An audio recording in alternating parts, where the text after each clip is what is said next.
Well, it's great to meet you. Thank you so much for taking a minute out for the show today. I appreciate it. Yeah, you're welcome. Thanks for having me.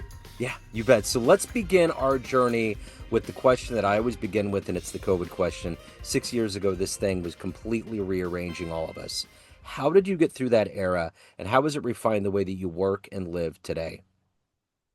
Well, yeah, it was pretty wild. I had newborn twins right when the pandemic hit, and I was also leading a team of like 60, 70 people in staffing. So my team was all across Canada and had managers and offices and so on. And so everyone was dealing with COVID. We were deemed an essential service, so which means we had to be open. We had to actually be in office.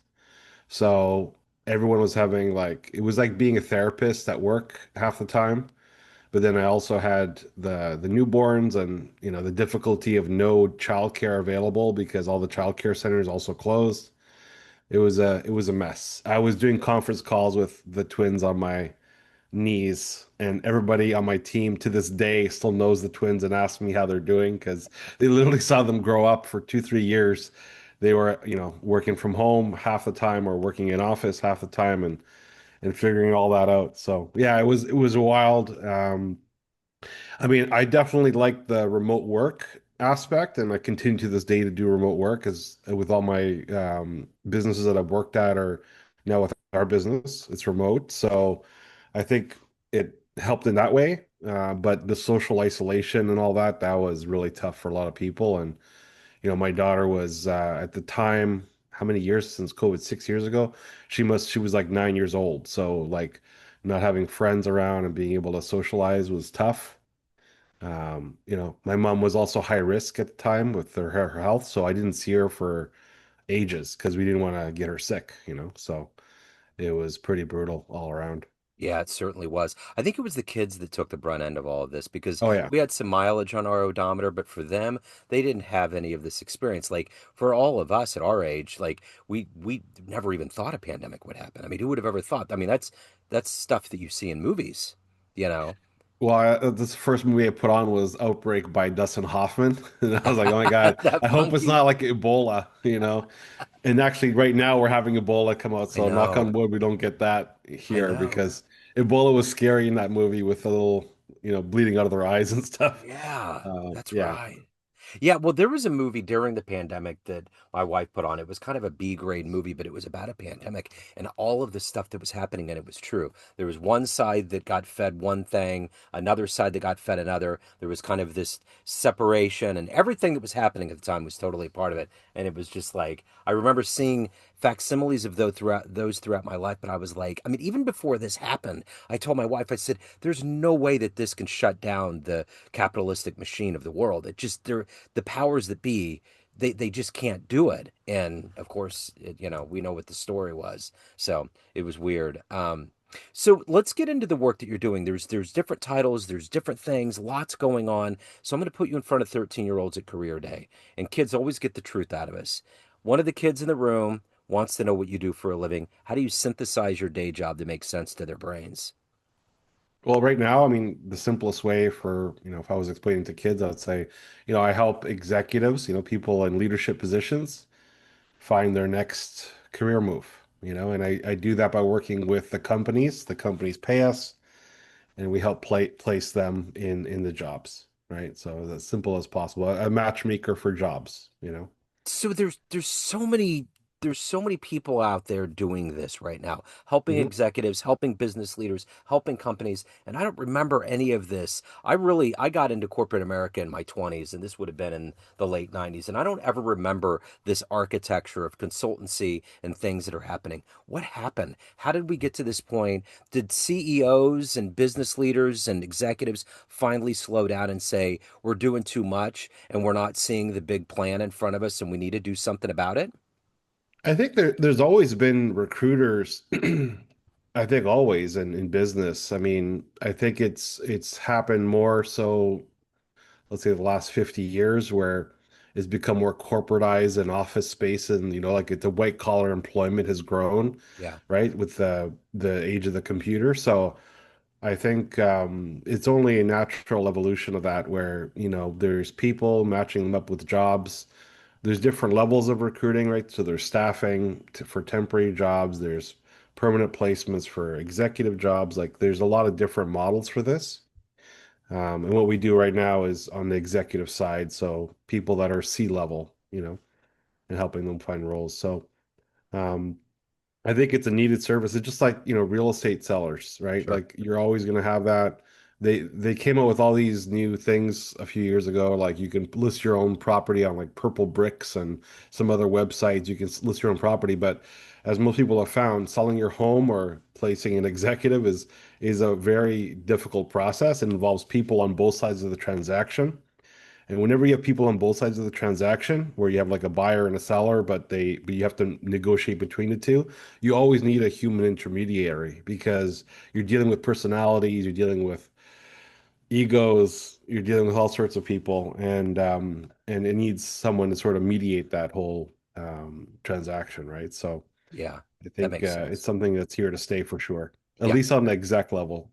For other things, AI is coming in and is disrupting the industry with like staffing and stuff like that. And, like think of, Uber Eats and all those kind of apps where you can go on, order things, and people are getting employment, the gig economy. There's similar things with staffing jobs where you just go on the app and if you see there's a job for raking someone's lawn tomorrow, I'll take it, right? So for some jobs like that, you're going to have automation and apps to do it. I know there was one for snow shoveling. In the winter, you want your driveway shoveled. You just order someone, and someone in the area would take the job and come and shovel wow. your snow for $25 or something, Yeah, right? So some of that's going to be automated, but the executive level, I think it's so complex. What we're looking at, the problems we're trying to solve. The right person, the right company, the right experience. And some of these people have 30 years experience. You're not going to get that through an app. You yeah, know. for sure. So when you were 13, what did you want to be when you grew up? What was your dream job? Well, my dream job is still my dream job. I've always wanted to be a movie director. I've always like James Cameron, that's where I grew up Yeah, with the Terminator and the Rambos and yep, that's what I wanted to do.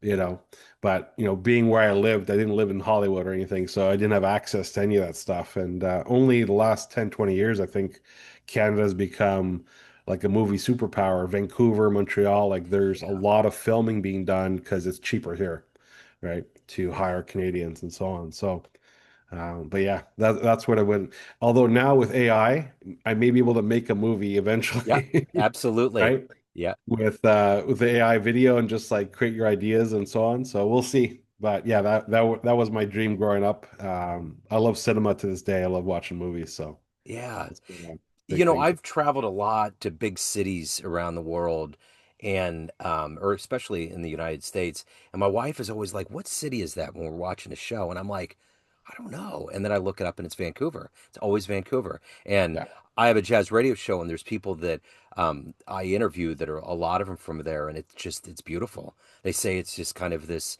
it's more of a tropical kind of a place. It's a big yeah. city. There's a lot going on, and I just had no idea how wonderful Vancouver is. So it also gives it exposure too. I mean, when people figure out that that's the landscape, it probably helps tourism, I would imagine.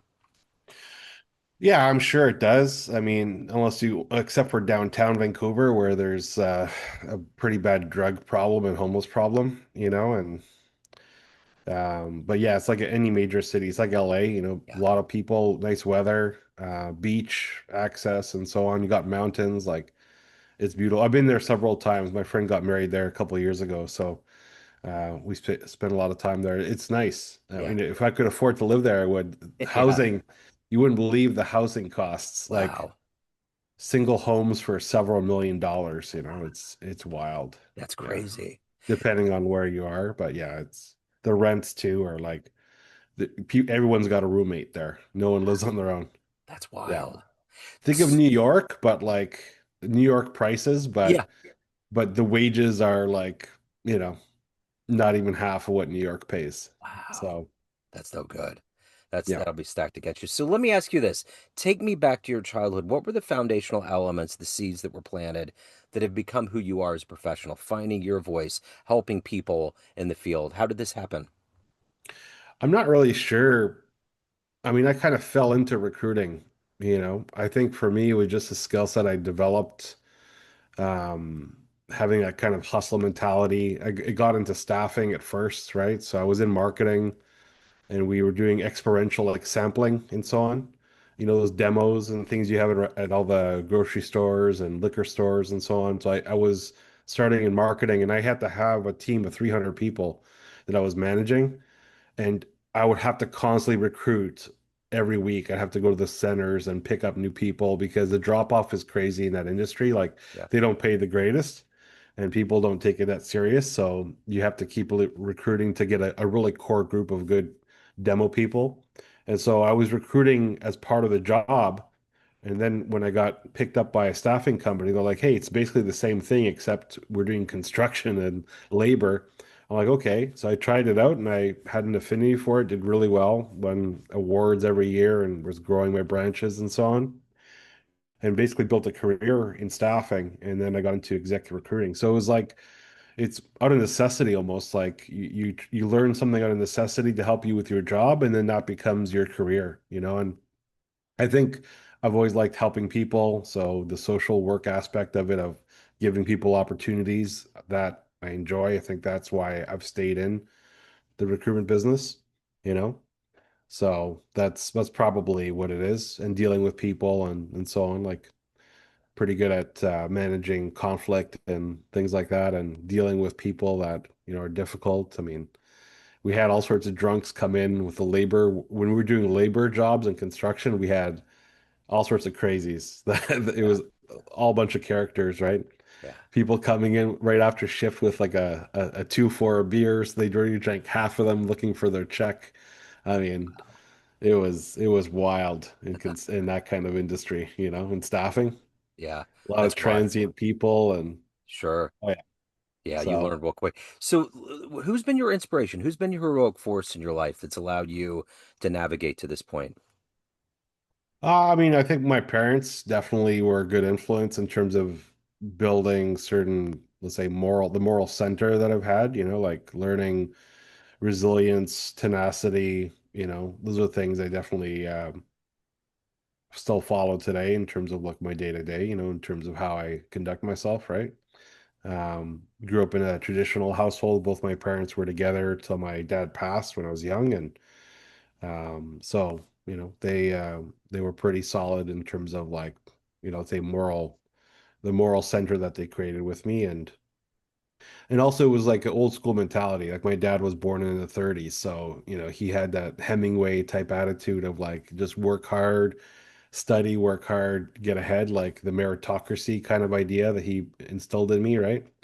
And so I think that's where I got my work ethic for sure, was just seeing that. And because he came to Canada, for example, as an immigrant, didn't speak English, got his master's, got up very high in the government with in engineering. He was a civil engineer.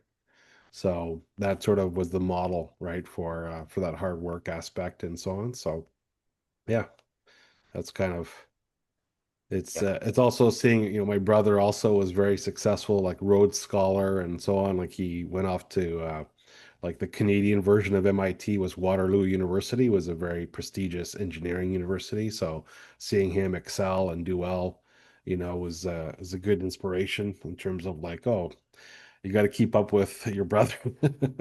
Yeah. Although I didn't get into engineering and computers, I got more into the business and the marketing and the sales.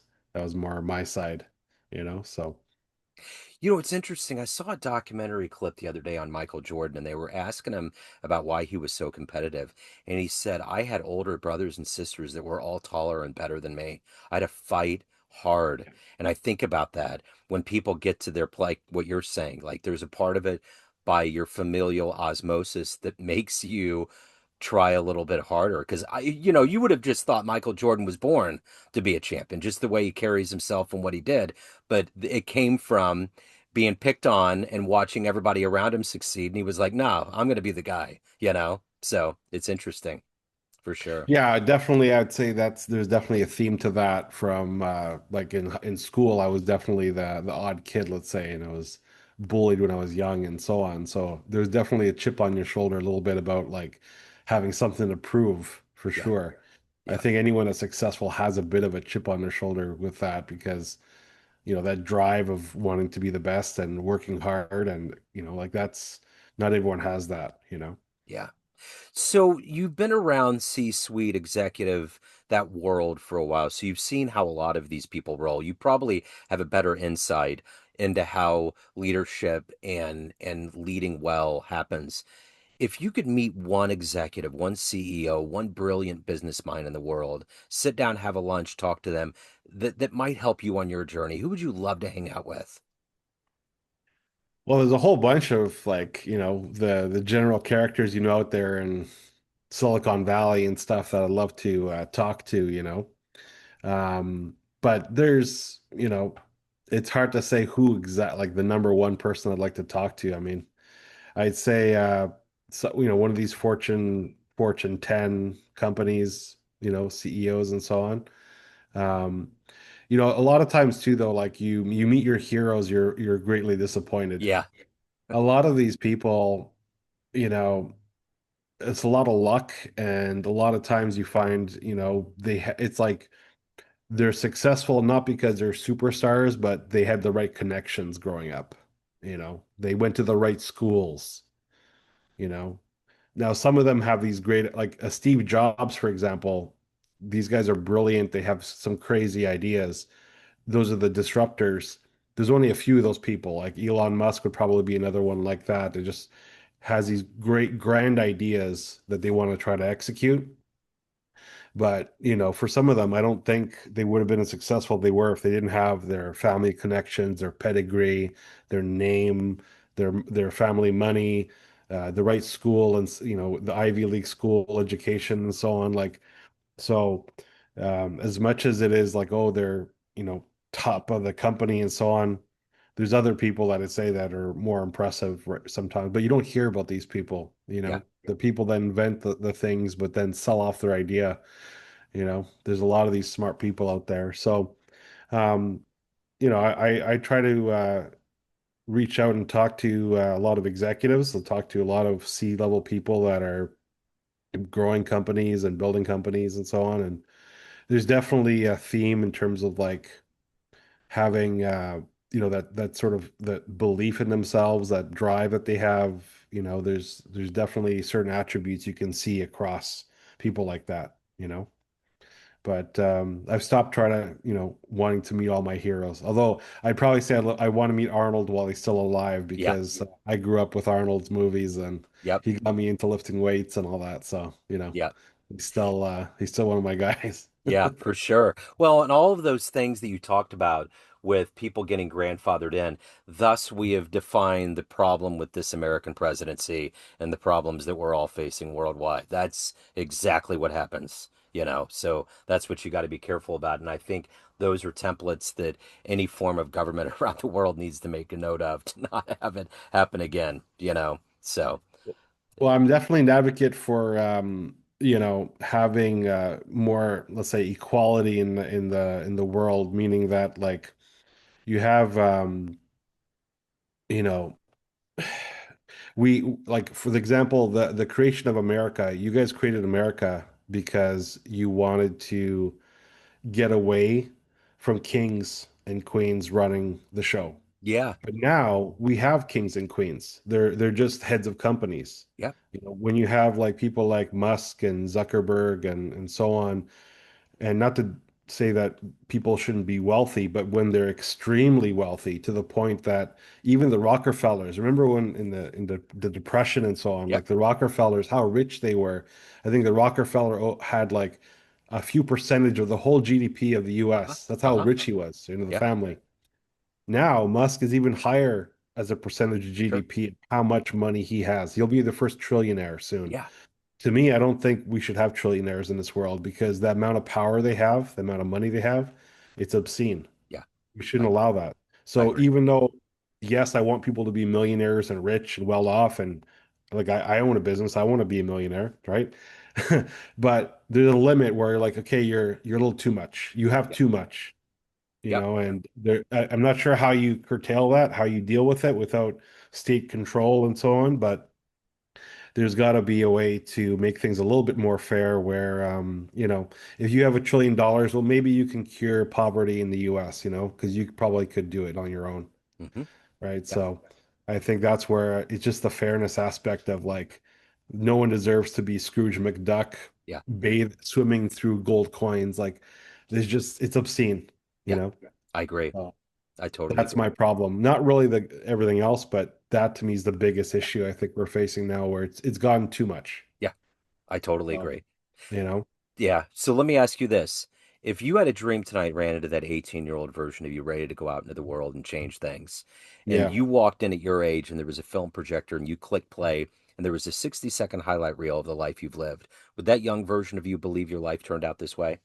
no, no, no, it would not. Yeah, I mean, life takes you in crazy, crazy ways for sure. Yeah. What would be the highlight out of that 60-second reel? What is the thing that you're the happiest or proudest about? Probably my kids. I Yeah. mean, I have three kids. I have my twins and my eldest daughter, and like they've been, a really fulfilling. It's the most fulfilling thing I've ever done. As Yeah. much as winning awards and succeeding in business and doing everything else has been great.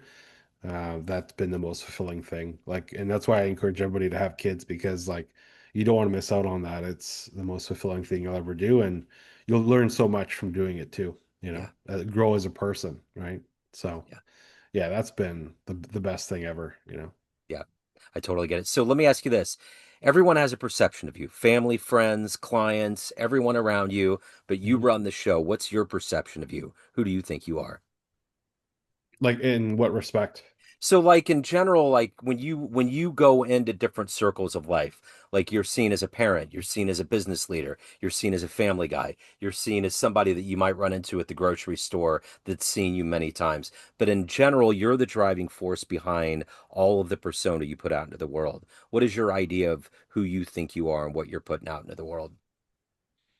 Well, I mean, I think I'm trying to, be the best person I can be. I mean, I think you feel better as a person. Like being able to look yourself in the mirror every day, I think is the most important thing. So I don't have regrets with things I've done or, how I behave or how I treat others. Like I think that's something I definitely like would believe I'm putting out there to the world. Someone that's got a moral center and is trying to do the right thing. And obviously it's not easy when you're trying to balance everything, but you do the best you can. Yeah.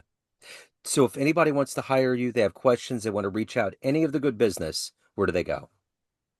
Yeah, I mean for us, readysetexec.com is our main business. That's our executive search practice that we have, right? We search across the US and Canada, sales, marketing, HR, and operations. That's the type of recruiting we do.